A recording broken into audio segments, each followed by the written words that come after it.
वालेकुम, उम्मीद करता हूँ आप लोग सब खैरियत से होंगे। कल के व्लॉग में मैंने आपसे ज़िक्र किया था कि मैं ऑस्ट्रेलिया जब मेरी फैमिली पहुंची है तो किस तरह से मैंने अपने बच्चों का एडमिशन कराया, उसके साथ साथ किस तरह से लाइसेंस हासिल किया और कितनी जो दुश्वारियाँ और आसानियाँ हुई बच्चों का एडमिशन कराने में और लाइसेंस हासिल करने में।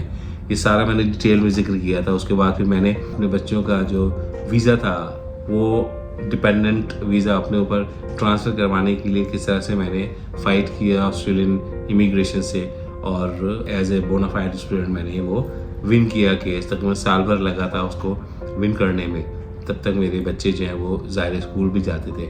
ये बताना मैं बहुत ज़रूरी समझता हूँ कि स्कूल में साल भर के पढ़ने के बाद 2 महीने की छुट्टियाँ हुई शाहज़र अली की। छुट्टियाँ ख़त्म होने से एक हफ़्ते पहले मेरे घर पे बाय पोस्ट एक चेक आया $50 का, और उसके साथ एक रुका था, उसमें लिखा था कि ये $50 आपका बच्चे का शाहज़र अली का बैक टू स्कूल अलाउंस है।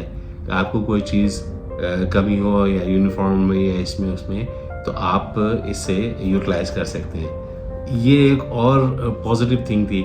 यहाँ पे हमारे यहाँ पाकिस्तान में तो उल्टा निज़ाम है कि आपको पहले पैसे देने पड़ते हैं, फिर कहीं आपको चीज़ें मिला करती हैं। तो ये बहुत अच्छा सिस्टम है वहाँ पे। बच्चों की पढ़ाई की बड़ा ख्याल करते हैं वो लोग, और बच्चे को मारना या डांटना ये तो तसव्वुर में भी नहीं है उनके। वो हर चीज़ बड़े तहामुल मिजाजी से सिखाते हैं। ये भी मैंने कहा कि आपको जिक्र किया जाए। इसके साथ साथ 2-3 वाक़यात हुए, बड़े ज़बरदस्त वाक़यात हुए आप लोगों के लिए, जो हमारी यंग जनरेशन है उसके लिए मोटिवेशन के लिए मैं बताऊं कि एक सर्विस स्टेशन था कार्लिंगफर्ड और बी क्रॉफ्ट, सिडनी में एक जगह है, वहाँ पे एक जंक्शन है, तो वहाँ बीच में एक सर्विस स्टेशन हुआ करता था कोने पे बिल्कुल। तो वो 14 बाउसेस होते थे उसमें, तो मैं वहाँ पे काम करता था। तो वहाँ पे एक लड़का होता था ट्रेंट। तो ट्रेंट ने मुझे बताया सबसे ज़्यादा कस्टमर्स जो हैंडल किए 6 घंटे की शिफ्ट में वो मैंने किए 932। तो मैं बड़ा हैरान हुआ। मैंने कहा 932 कस्टमर्स किए इसने 6 घंटे की शिफ्ट में। तो बस वो यहाँ पे अटक गई कि मुझे इसका रिकॉर्ड तोड़ना है, और कोई 3-4 महीने गुजरे होंगे मुझे वहाँ पे काम करते। तो मैंने 947 कस्टमर्स किए एक शिफ्ट के अंदर। और फिर मैंने ट्रेंड को बताया कि ट्रेंड ये देख तेरा रिकॉर्ड तोड़ दिया है मैंने। वो भी खुश हुआ, कहला कि वेरी गुड सैयद, मुझे सैयद कहते थे वहाँ पे। इसमें एक और वाक़या शेयर करते हैं। एवरी वीक एक शीट बना करती थी, Monday Tuesday Wednesday Thursday Friday Saturday Sunday. उसमें किसने कितनी शिफ्ट की है और कब से कब तक की है वो लिखा होता था, और उसके हिसाब से हमें वीकली सैलरी मिला करती थी। एक दफ़ा नेटली हमारी सुपरवाइज़र होती थी, वो पीटर के साथ आई। मैं काउंटर पे सर्व कर रहा था, इत्तेफाक से उस वक्त कोई था नहीं। तो पीटर ने मुझे बुलाया कि Syed did you work on Tuesday. तो मैंने से कहा कि no I didn't work on Tuesday. तो नेटली ने उसकी तरफ देख के कहा कि देखें आप, मैं तो कह रही थी। तो उसने मुझे वो स्लिप दिखाई कि you have mentioned here that you worked on Tuesday. मैंने उससे कहा कि ये मुझसे गलती हो गई है, मुझे लिखना नहीं चाहिए था, लेकिन बाय मिस्टेक मैंने लिख दिया है। कुछ बोला नहीं उसने, वो अपने पीछे ऑफिस में चला गया। बिल्कुल कन्वीनियंस स्टोर के बैक पे उसका ऑफिस था, वो चला गया। फिर रेमंड आ गया आधे घंटे के बाद। तो उससे मैंने कहा कि this is what actually has happened, और पीटर ने मुझसे पूछा था तो मैंने उसको कह दिया कि ये मुझसे गलती हुई है, मैं आया नहीं था लेकिन मैंने लिख दिया है। रेमंड ने कहा मुझे पता है, तुम रहने दो, वो उसको अंदाज़ा है कि तुम ऐसे काम करते नहीं हो, तो गलती ही होगी तुमसे। लेकिन फिर भी अंदर से गिल्ट सा था कि यार ये मैंने क्या कर दिया। तो मैं पीटर के ऑफिस में गया, मैंने उससे कहा पीटर अगर तुम समझ रहे हो कि ये मैंने जान के किया है तो तुम मुझे ये बता दो, मैं भी ये जॉब छोड़ करके चला जाता हूँ। तो मुझे देख करके मुस्कुराया, कहला कि no Syed, I know that, you go and continue your work. तो बड़ा ख्याल करते हैं वो लोग, अपने जो ट्रस्टवर्दी लोग होते हैं ना उनका ख्याल करते हैं। अगर आप बाहर रह रहे हैं और अगर कोई हैंकी पैंकी नहीं कर रहे, रूल्स एंड रेगुलेशंस के हिसाब से चल रहे हैं, तो कोई इशू नहीं है आपको वहाँ पे रहने में, कोई मसला नहीं है। लेकिन अगर आप कोई ऐसी हरकतें करेंगे जो कि इलीगल होंगी, ऐसी चीज़ होंगी कि जिससे उनका जो ट्रस्ट है वो मुतज़लज़ल हो, तो फिर आपको डेफिनेटली मुश्किलात का सामना करना पड़ेगा। तो ये सारी चीज़ें थी जो मैं शेयर करना चाह रहा था आपको, कि जो वहाँ पे ऑनेस्टी है ना वो बहुत ही इम्पोर्टेंट समझती है उस चीज़ को। और उन्होंने मेरा पूरा ट्रैक रिकॉर्ड पता था कि उसकी जो वाइफ थी पीटर की, डेनीस नाम था उसका, वो फाइनेंस देखा करती थी। तो उसको भी एग्जैक्टली पता था कि मैं किस तरह से चीज़ों को लेकर के चलता हूँ। पीटर में ये अब आदत थी कि वो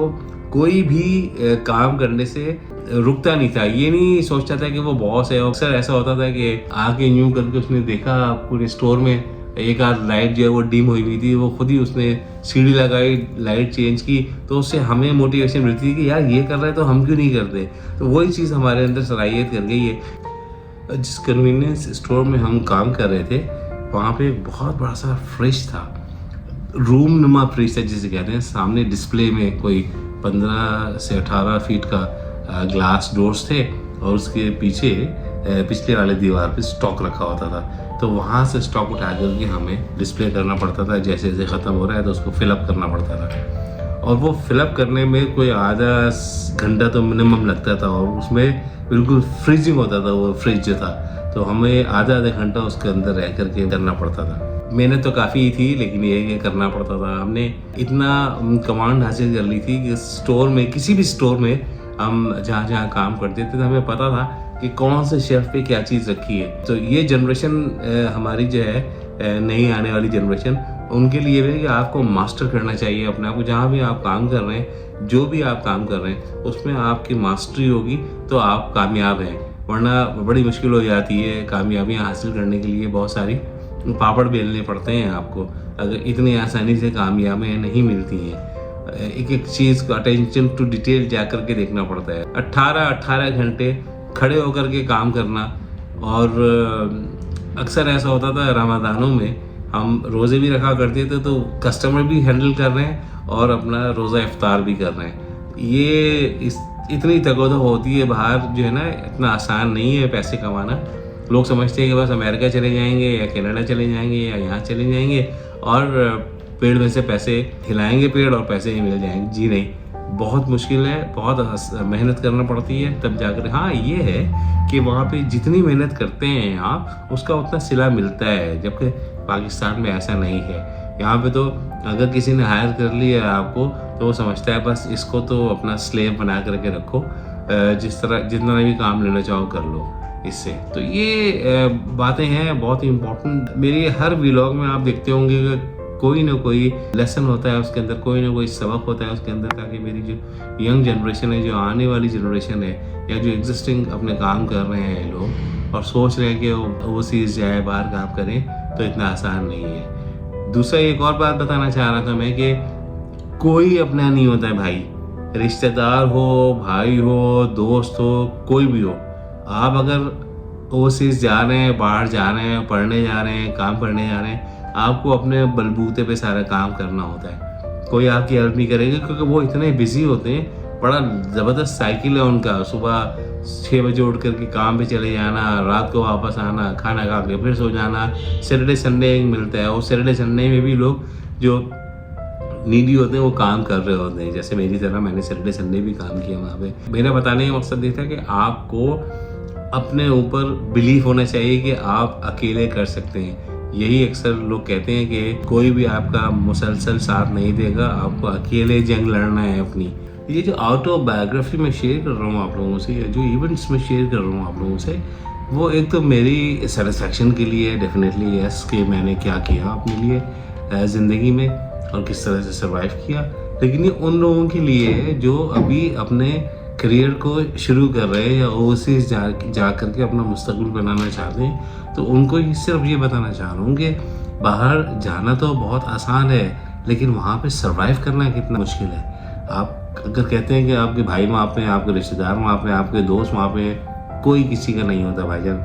आपने अपने लिए खुद करना है जो भी करना है, कोई आपकी हेल्प नहीं करेगा। यस, इनिशियल स्टेज पे तो आपको हेल्प कर देंगे कि ठीक है यार अभी आया है ये हफ्ते 10-15 दिन के लिए, महीने भर के लिए, इसको हेल्प आउट कर देते हैं। लेकिन जब व्हेन इट कम्स टू के मुसलसल रहना है आपने वहाँ पे, तो फिर आपको अपने लिए खुद गड्ढा खोदना है, खुद पानी निकालना है उसके अंदर से, कोई आपको हेल्प नहीं करेगा। तो ये इसका ख्याल रखें, आप हैं और आपका रब है और आपकी नीयत है। मेहनत जितनी करेंगे उतना रिजल्ट मिले। बहुत शुक्रिया।